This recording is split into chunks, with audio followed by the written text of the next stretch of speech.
आप सभी को एक बार फिर से जय मसीह की। आज हम अध्ययन करने जा रहे हैं उत्पत्ति की किताब, उसके 6ठे अध्याय का। परमेश्वर से बगावत तो मनुष्य जाति ने पहले ही कर ली थी।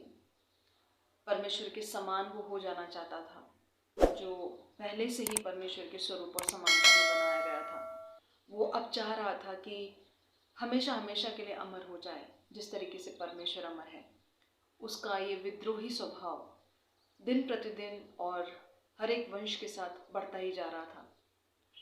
हुआ ये कि कुछ स्वर्गदूतों ने भी बगावत करके मनुष्यों के साथ मिलकर कुछ ऐसी जाति पैदा करने की कोशिश की, या कुछ ऐसे मानव पैदा करने की कोशिश की है जो हमेशा हमेशा के लिए अमर हो जाएंगे। और ऐसी स्थिति में परमेश्वर को मनुष्य को याद दिलाना पड़ा कि मनुष्य अमर नहीं है। परमेश्वर ने मनुष्य को याद दिलाया कि मनुष्य मिट्टी से बनाया गया, जो नश्वर है, और वो जिंदा है तो सिर्फ इसलिए कि परमेश्वर की करुणा और उसकी दया उस पर बनी हुई है।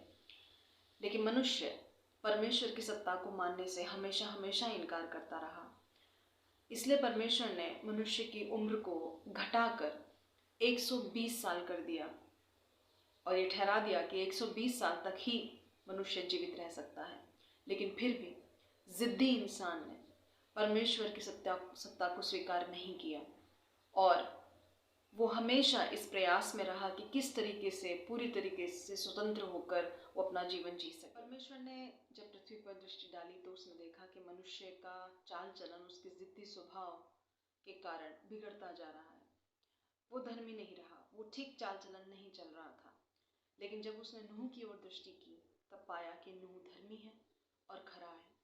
तब परमेश्वर ने नूह से बात की और नूह पर अपनी योजना को, अपनी सोच को प्रकट किया कि कैसे वो चाहता है कि पृथ्वी के साथ सब मनुष्य और जितने जीवित प्राणी हैं उनका सर्वनाश कर डाले, क्योंकि वो मनुष्य को बनाकर पछता रहा था।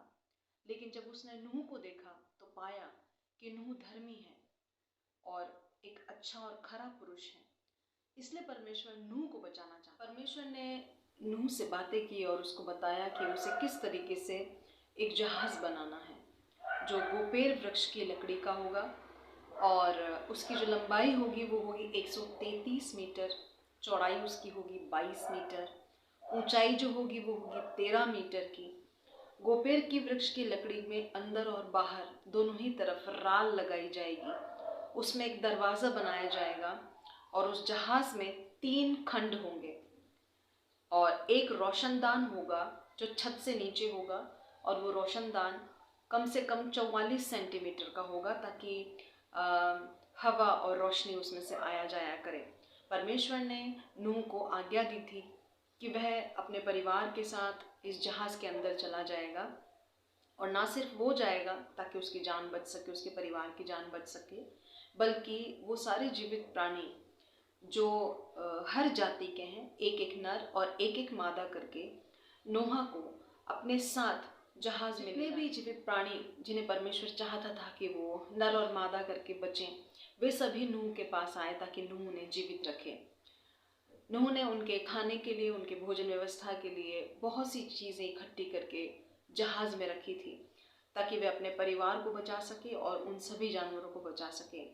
और इस तरीके से नूह, उसका परिवार और प्रत्येक जीवित प्राणी जो अपनी जाति का एक नर और एक मादा था, वो जहाज के अंदर आया, और ठीक वैसा ही नूह करता गया जैसा उसको परमेश्वर बताता गया।